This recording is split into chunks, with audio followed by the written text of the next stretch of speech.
પાઠ 16 શેરીએ આવે સાદ. સૌપ્રથમ વિકલ્પો આપેલા છે. કુંજમાં બોલતી કોયલનો અવાજ ક્યાં સુધી સંભળાય છે? તો કે શેરીએ. કાવ્યમાં આવેલ શબ્દ મરવાનો અર્થ શું થાય? કાચી કે અર્થ શું થાય? તો કે અંકુર અથવા ફણગો. ચાલો એના પછી ખાલી જગ્યાઓ આપેલી છે. ચાલો ત્યારબાદ ખાલી જગ્યાઓ આપેલી છે. પહેલી ખાલી જગ્યા, હાલ્યને આંબાવાડીએ હજી પોરની યાદ. બીજું, પાંદડીયો નહીં પેખીએ એવો ઝૂલતો એનો મોર. ત્રીજું, કોઈને મોટા મરવા અને કોઈને અંકોર. ચોથું, ડોલતી ડાળે ઘૂમીએ આપણે ગજવી ઘેરો નાદ.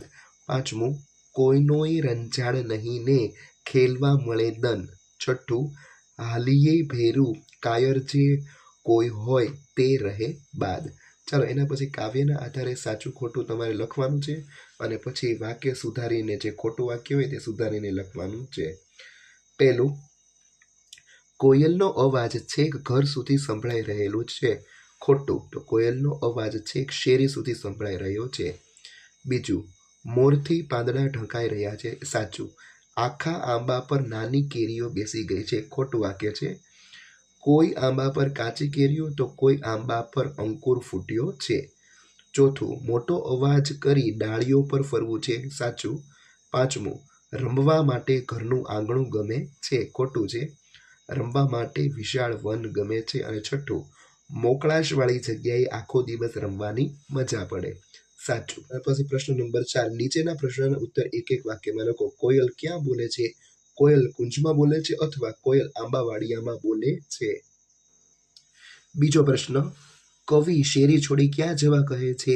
કવિ શેરી છોડીને આંબાવાડિયા જવાનું કહે છે. ત્રીજો પ્રશ્ન, આંબાવાડીએ મિત્રોને શા માટે બોલાવવામાં આવ્યા છે?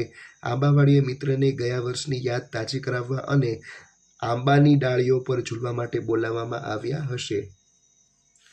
ચોથો પ્રશ્ન, આંબાવાડિયામાં મોર કેવી રીતે ઝૂલે છે? આંબાવાડિયામાં આંબાનું એકેય પાંદડું દેખાય નહીં એવી રીતે મોર ઝૂલે છે. પાંચમો પ્રશ્ન, આંબાવાડિયામાં જઈને સૌ મિત્રો શું કરશે? આંબાવાડિયામાં જઈને સૌ મિત્રો આંબાની ડોલતી ડાળીએ ડાળીએ ઘૂમશે અને આનંદ મસ્તીમાં આવીને ચિચિયારીઓથી વાતાવરણ ગજવશે. છઠ્ઠો પ્રશ્ન, બાળકને ઘરનું આંગણું શા માટે નાનું લાગતું હતું? બાળકને મુક્તપણે રમવા માટે મોકળું મેદાન જોઈએ છે, તેથી તેને ઘરનું આંગણું નાનું લાગતું હશે. સાતમો પ્રશ્ન, કવિને રમવા માટે મોકળું વન શા માટે ગમે છે? કવિને રમવા માટે મોકળું વન ગમે છે કારણ કે ત્યાં કોઈની કનડગત હોતી નથી અને રમવા માટે આખો દિવસ મળે છે. આઠમો પ્રશ્ન, આંબાવાડીએ ઘૂમવાની મજા કોને નહીં મળે અને શા માટે? કાયર બાળકોને આંબાવાડીએ ઘૂમવાની મજા નહીં મળે કારણ કે આંબાની ડાળીઓ પર ચડ ઉતર કરવાની એમને બીક લાગે છે. શેરીએ આવે સાદ કાવ્યના કવિનું નામ શું છે? શેરીએ આવે સાદ કાવ્યના કવિનું નામ રાજેન્દ્ર શાહ છે.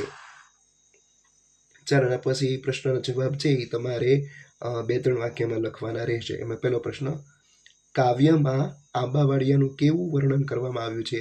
આંબાવાડિયામાં આંબા ઉપર એટલો મોર આવ્યો છે કે આંબાનું એકેય પાંદડું દેખાતું નથી.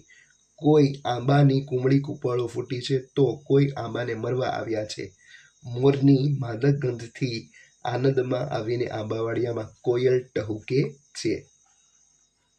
ચાલો એના પછી નજીકનો અર્થ, શેરી તો ફળિયું, ઝૂલવું તો લટકવું, નાદ તો અવાજ, પોર તો ગત વર્ષ, ઘૂમવું તો રખડવું અને ભેરું એટલે મિત્ર. ચાલો ગદ્યમાંથી પદ્યમાં અને પદ્યમાંથી ગદ્યમાં તમે રૂપાંતર કરવાનું છે. ગદ્ય આપેલું છે પદ્યમાં શું રૂપાંતર થાય? હાલ્યની આંબાવાડીએ હજી પોરની તાજી યાદ. અહીં પદ્ય આપેલું છે ગદ્યમાં, કોઈ આંબા પર કાચી કેરીઓ તો કોઈ આંબાએ કૂપળો ફૂટી છે. ચાલો અહીં પણ પદ્ય આપેલું છે, આપણે ગદ્યમાં રૂપાંતર કરીએ. રમવા માટે ઘરનું આંગણું નાનું પડે છે, અમને તો રમવા માટે વિશાળ વન ગમે છે. ચાલો અહીં ગદ્ય આપેલું છે એનું પદ્યમાં રૂપાંતર કરીએ. હાલ્યું ભેરું કાયરને જો કોઈ હોય તે રહી બાદ. ચાલો પછી ઘાટા અક્ષરવાળા શબ્દો છે એની જગ્યાએ તમારે કાવ્યમાં આપેલ શબ્દનો ઉપયોગ કરવાનો છે. તો અવાજ તો સાદ, જોઈ તો પેખી, જંગલ તો વન, દિવસ તો દન, બીકણ તો કાયર અને બાકાત તો બાદ. કવિતામાં ન આવતા હોય તેવા શબ્દો પર તમારે છે એ છેકો મારવાનો છે. દોડો, સાંભળે, ફળ, ફૂલ, ઝૂલતી ડાળ, મોટું આંગણું, સાંકણું, વન, સાંજ અને સાથી. આ કવિતામાં શબ્દ આવતા નથી. ચાલો એના પછી એક કવિતા આપેલી છે, એના નીચે પ્રશ્નનો જવાબ આપણે જોઈએ. આ કવિતામાં કઈ ઋતુની વાત કરવામાં આવી છે? તો કે આ કવિતામાં ઉનાળાની વાત કરવામાં આવી છે. ચાલો એના પછી બીજો પ્રશ્ન, કવિતા અનુસાર ધરતી અને આકાશની સ્થિતિ કેવી હશે? કવિતા અનુસાર ધરતી ગરમીથી ધકેલી અને આકાશ તપેલું હશે. ઉનાળામાં ગરમ પવનનો ઝપાટો એટલે કે લૂ. ચોથો પ્રશ્ન, ગાડામાં બેસીને બાળકોને શાની મજા આવતી હતી?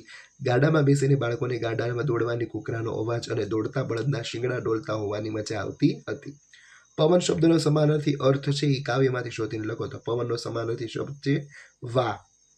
વાયરા વનવગડામાં વાતાતા એટલે પવન જંગલમાં ફૂંકાતો હતો.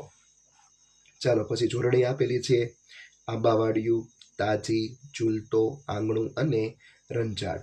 પછી સમાનાર્થી શબ્દો છે એ તમારે બે લખવાના છે. સાદ તો બૂમ અવાજ, પછી યાદ તો સ્મરણ સ્મૃતિ, પાંદડું તો પાન પર્ણ, મોકળું તો ખુલ્લું વિશાળ, વન તો જંગલ અને અરણ્ય અથવા વન, ભેરું તો સાથી મિત્ર. ચાલો વિરુદ્ધાર્થી શબ્દ, તાજું તો વાસી, ડોલતું તો સ્થિર, ઘેરો તો ફિક્કો, મોકળું તો સાંકડું, કાયર તો વીર, ભેરું તો શત્રુ.